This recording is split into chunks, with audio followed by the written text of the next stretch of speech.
Muy buenas noches, amantes de las historias de terror. Mi nombre es César Feria y quiero agradecerles a todos y a todas por formar parte de este gran proyecto. Si aún no estás suscrito, por favor, te voy a pedir, si te gusta la historia, las historias de miedo, te suscribas, me regales un like o un comentario, créeme que me ayuda bastante, me inspira. Entonces, el día de hoy, este sábado por la noche, vamos a hablar acerca de una historia, de uno de los lugares más escalofriantes del mundo, tanto para los vivos como para los muertos. Estoy hablando de la prisión. Sin más que agregar, comencemos.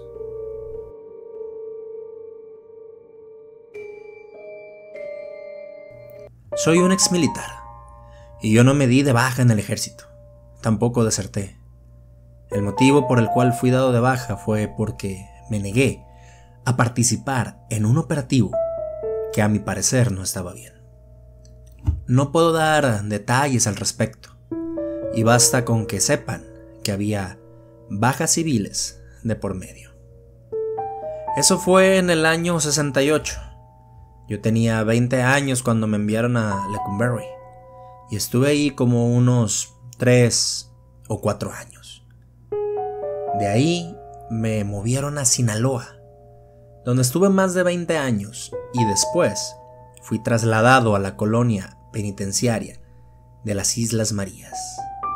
Cabe aclarar que yo no estuve en una prisión militar porque no se me juzgó como efectivo del ejército, sino como un preso político. Y al ser un preso político yo no tenía una condena como tal, sino que me iban dando de sentencia en sentencia.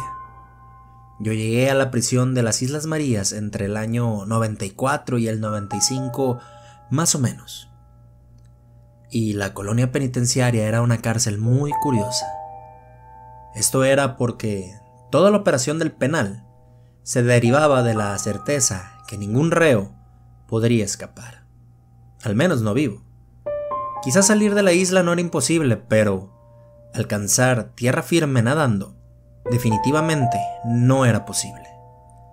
Así que, partiendo de ese principio, toda la seguridad del centro se manejaba de una manera completamente diferente a la de cualquier otra prisión.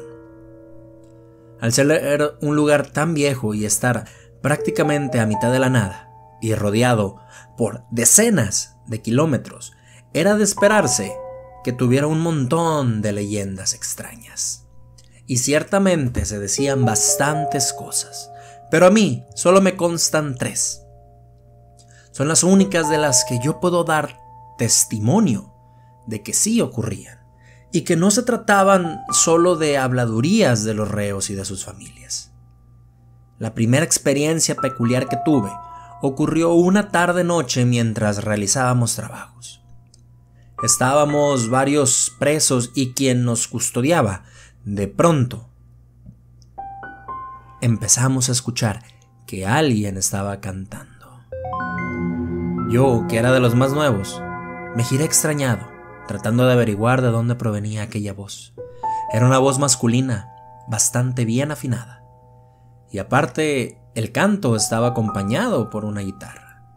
Nunca había escuchado la canción que cantaban, pero eso era lo de menos.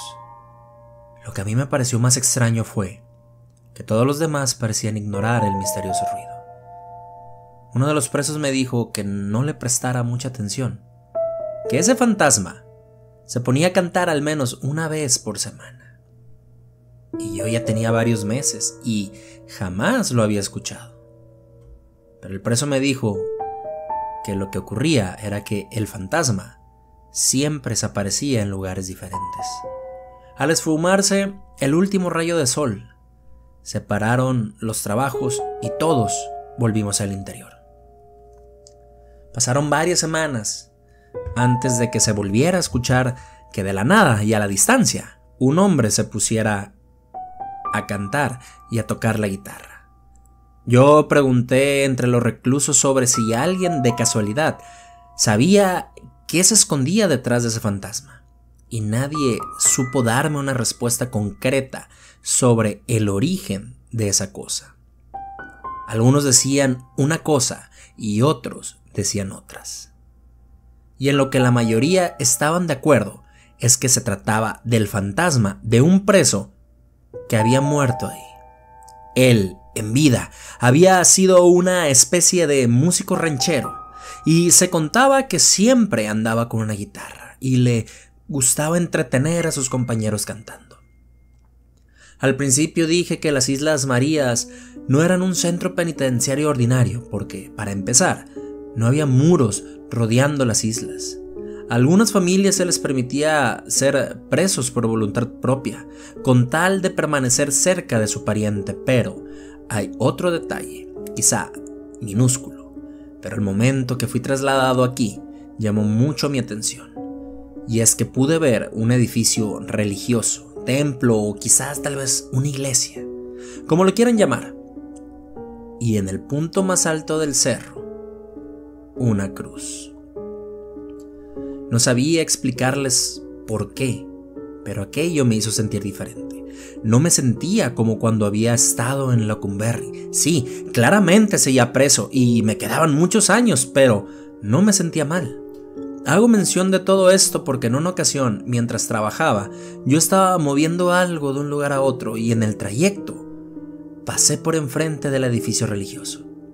Otros presos estaban pintando las puertas y pues estaban abiertas, y al girarme para saludar a un amigo que estaba pintando, pude ver que en el interior habían 2 personas. Ambas estaban de espaldas y parecía como si estuvieran platicando o tal vez rezando. Y así quedó. En otra ocasión, de noche, se escucharon pasos en uno de los pasillos. Y esos pasos se fueron acercando hacia donde yo me encontraba. Sonaban cada vez más cerca hasta que pude ver un par de sombras que pasaron de largo y el sonido de los pasos se alejó con las sombras. Pues resulta que 1 o 2 años antes de que yo fuera trasladado a las Islas Marías, los restos de un cura habían sido enterrados en el panteón del lugar. Eso se había hecho así por petición del mismo sacerdote porque, según me contaron, él, mientras había estado preso, se hizo de un amigo que murió asesinado por otros presos. Y entonces el cura pidió ser enterrado junto a su amigo. Varios reclusos ya habían reportado ver a un cura y acompañado de otra persona, y también algunos habían presenciado esas sombras que hacían ruido al pasearse por el complejo. Y como eso empezó a ocurrir luego de que el cuerpo del cura fuera puesto en el cementerio, pues asumió que se trataba del fantasma de él y de su amigo. Y esos 2 no eran los únicos fantasmas. De vez en cuando se podían ver sombras que salían del agua al caer la noche.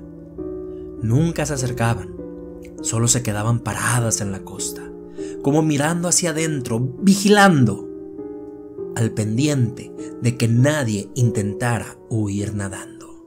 Y creo que esas pobres almas en pena eran de aquellos que habían perdido la vida en el fondo del mar. Y una vez escuché a un par de custodios hablar sobre reclusos que habían fallecido de formas misteriosas cerca de la costa. Inclusive mencionaron algo sobre que antes había ocurrido que habían encontrado cuerpos en las otras 2 islas que no estaban habitadas.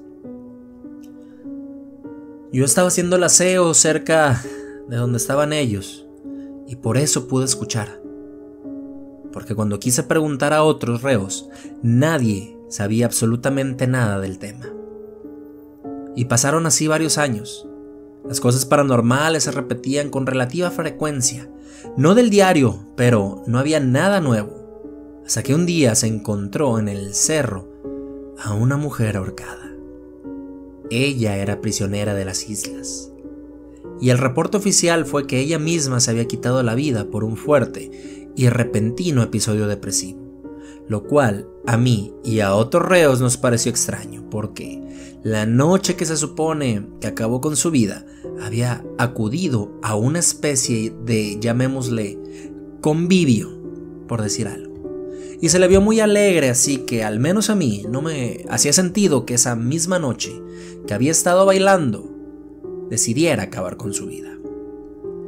El punto es que tiempo después, varios reclusos e inclusive algunos custodios empezaron a comentar que cerca de uno de los muelles se podía ver cómo andaba caminando el fantasma de esa muchacha. Y ese camino por el que decían que se estaba apareciendo conectaba con el cerro. Así que en realidad sí hace sentido que se aparezca ahí. Pero lo que no cuadra es que se supone que murió ahorcada en el cerro debería aparecerse en el cerro, no en el camino, en el muelle. Yo creo, si me permiten decirlo, que ahí acabaron con su vida. Y luego la colgaron para hacer parecer que ella se había quitado la vida. Es más, hasta me atrevería a afirmar que fue un custodio el que la mató. Porque había uno que nunca le quitaba la mirada de encima y esa pobre muchacha era muy brava y no se dejaba de nadie.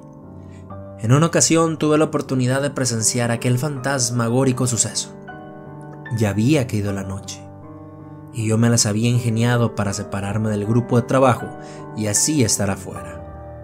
Estaba cerca del muelle cuando escuché los gritos de una mujer y de inmediato volteé a todos lados, creyendo que alguna mujer estaba siendo atacada, pero no había nadie. Y entonces de la nada se hizo presente una figura femenina. Apareció de la nada, ni siquiera me di cuenta, simplemente en un parpadeo ya estaba ahí. Era ella la que gritaba. Sí, se trataba de la muchacha que habían encontrado en el cerro. Y verla me causó un fuerte escalofrío, así que me alejé inmediatamente. Esas fueron todas las cosas paranormales que me tocó vivir en esa peculiar prisión. Recuperé mi libertad en el año 2013, ya con 65 años cumplidos. Me condenaron a 45 años sin libertad por desobedecer una orden inhumana. Perdí toda mi vida. No estuve en el funeral de mi madre, tampoco en el de mi padre.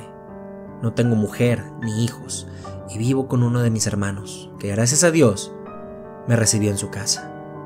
De lo contrario, yo estaría en una situación de calle. El autor es desconocido, una historia real tal vez, llamada Condenado.